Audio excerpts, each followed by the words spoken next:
we need to think about that freebie, because the goal of having something free, and if you're doing a really big launch and spending a good amount of time building it up, you're probably going to have more than one thing to give away.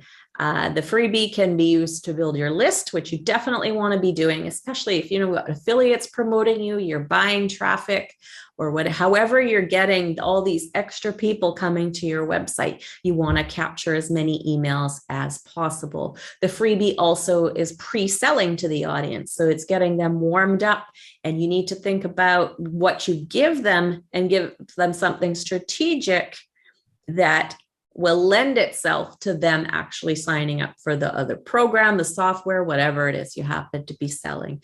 And as I mentioned, leveraging that extra traffic. You definitely want to be doing that.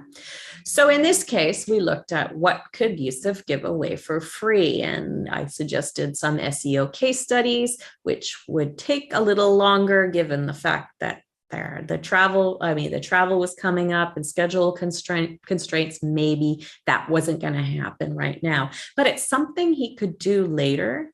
And because your launch isn't the end, right? You got to keep thinking of new ways to promote it, building more traffic, growing that list, and getting those people ultimately into your paid program.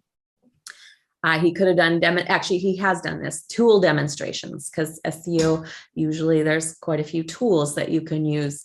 So he's going to be, he's created some videos that will be part of the course content, but also will be available freely. And that's a way for him to build some traffic as well. That's not necessarily going to be an opt-in. That might just be content that's shared freely.